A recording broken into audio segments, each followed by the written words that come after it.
আসসালামু আলাইকুম বন্ধুরা, কেমন আছেন আপনারা? আশা করছি আল্লাহর রহমতে অনেক ভালো আছেন। আলহামদুলিল্লাহ আমি অনেক ভালো আছি। আজকে আমি যে রেসিপিটি নিয়ে এসেছি এটি হচ্ছে বিকালের একটি নাস্তা। আমি নাস্তাটা খুবই সহজভাবে আপনাদের সামনে উপস্থাপন করব। আসুন তাহলে রেসিপিটি শুরু করা যাক। আমি প্রথমে একটা বল নিয়ে নিয়েছি, এর মধ্যে আমি দিয়ে দিয়েছি আটা। আপনারা এখানে আটা অথবা ময়দা ব্যবহার করতে পারবেন। আমি এখানে 3 কাপ আটা দিয়ে দিয়েছি। আমি এখানে 3 চামচ চিনি দিয়ে দেব। আপনারা আপনাদের মিষ্টি অনুযায়ী চিনি দিবেন, কেউ বেশি খেলে বেশি দিবেন, কেউ কম খেলে কম দিবেন। আমি এখানে 3 চামচ চিনি দিয়েছি, আর দিয়ে দেবো স্বাদ মতো লবণ।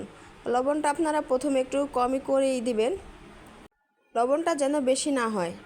আমি এখানে 1 কাপের একটু বেশি পরিমাণ পানি দিয়ে ভালো করে আটাটাকে মিক্সড করে নিতে হবে। আপনারা এখানে হাতের সাহায্যেও মিক্সড করে নিতে পারেন। আটাটাকে ভালো করে নরম করে মিক্সড করে নিতে হবে। আমি এখন এর মধ্যে দিয়ে দেবো 1 চামচ বেকিং পাউডার। বেকিং পাউডার দিয়ে আমি আবার ভালো করে মিক্সড করে নিয়েছি। এখন আমি দুটি চুলায় দুটি প্যান বসিয়ে দিয়েছি। একটা প্যানে আমি বেশি পরিমাণে তেল দিয়ে দেব, অন্য প্যানে আমি অল্প পরিমাণে তেল দিয়ে আমি এখন দুটি ডিম পোস্ট করে নেব। আপনারা চাইলে একটা চুলাই আপনারা করে নিতে পারবেন। প্রথমে আপনারা ডিম পোস্ট করে নেবেন। এখানে চাইলে একটি ডিম দিয়েও পিঠাটা তৈরি করা যায়। আমি এখানে দুটো ডিম দিয়ে দুটো পিঠা তৈরি করব। আপনারা একটি পিঠা তৈরি করে নিতে পারবেন।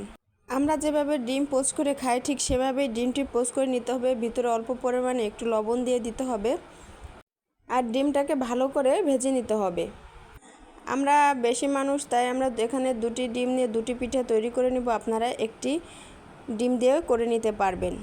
এখানে আমি ডিম পোস্ট করে দিয়ে দিয়েছি। আমি যে ব্যাটারটা মিক্সড করে রেখেছিলাম এর মধ্যে দিয়ে আমি এভাবে এপিট ওপিট ভালো করে ব্যাটারটা দিয়ে আমি ডুবিয়ে কিছুক্ষণ রেখে দেব, আর আমি অন্য ডিমটি আবার ভেজে নিব। আমি সেই আগের প্রসেসিংয়েই ডিমটা পোস্ট করে নিব। আমি যে ডিমটা ব্যাটারের মধ্যে রেখেছিলাম সেই ডিমটা আমি উঠিয়ে এভাবে অন্য পাশে যে কড়াইতে তেল গরম করতে দিয়েছিলাম এটার মধ্যে দিয়ে আমি ভালো করে ভেজে নিব।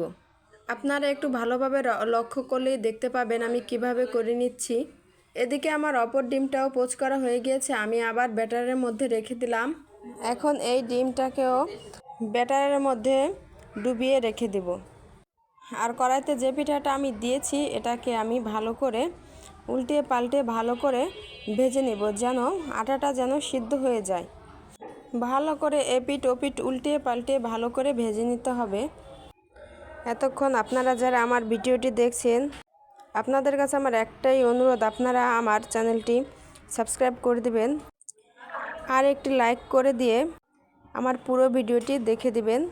ভিডিওটি ভালো লাগলে একটি কমেন্ট করে আপনার মতামতটি জানিয়ে দিবেন। যারা আমার চ্যানেলটি অলরেডি সাবস্ক্রাইব করেছেন তাদেরকে অসংখ্য অসংখ্য ধন্যবাদ। যারা এখনও সাবস্ক্রাইব করেননি কিন্তু আমার ভিডিওটি দেখছেন আপনারাও আমার চ্যানেলটি সাবস্ক্রাইব করে দিবেন। আমি একটা পিঠা ভেজে উঠিয়ে রেখে দেব অন্য একটা পাত্রে। আবার অন্য পিঠাটা আবার আমি ব্যাটারের মধ্যে থেকে উঠিয়ে আবার ভেজে নেব। এভাবেই বারবার করে একটা একটা করে আমি অদল বদল করে ভেজে নেব।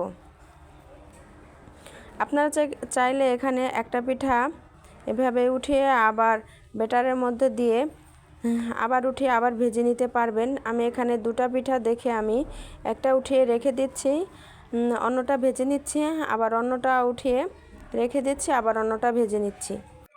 পিঠাগুলোকে এভাবে ভাজতে ভাজতে দেখবেন কিছুক্ষণ পর একটা সুন্দর একটা কালার চলে আসবে পিঠায়। আপনাদের শুরুতে একটা কথা বলতে আমি ভুলে গিয়েছিলাম, ব্যাটারটা যখন আমরা চিনি আর পানি দিয়ে মিক্সড করে নিব তখন মিক্সড করার 20 মিনিট পরে আমরা পিঠা তৈরির কাজটা শুরু করব, তাহলে পিঠাটা খুব সুন্দর হবে। এই পিঠাটা তৈরি করতে অনেক পরিমাণে তেল লাগবে, কিন্তু খাওয়ার পরে পিঠাটা কিন্তু খুবই সুস্বাদু এবং মজাদার হয়েছিল।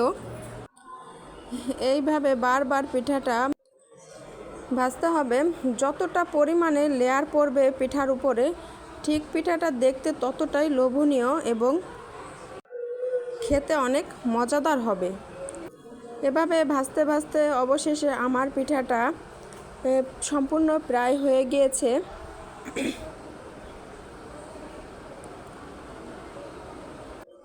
আর শেষমেশ ফাইনালি পিঠার উপরে যে কি সুন্দর একটা কালার এসেছে আপনারা দেখতেই পাচ্ছেন।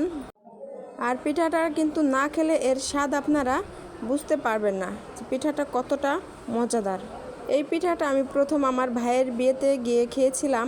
পিঠাটা হয়ে যাওয়ার পরে ছুরি দিয়ে ভালো করে পিস পিস করে কেটে নিতে হবে। আপনাদের সাথে আবার দেখা হবে অন্য কোনো ভিডিওতে। ততক্ষণ পর্যন্ত সুস্থ থাকুন, ভালো থাকুন। আল্লাহ হাফেজ।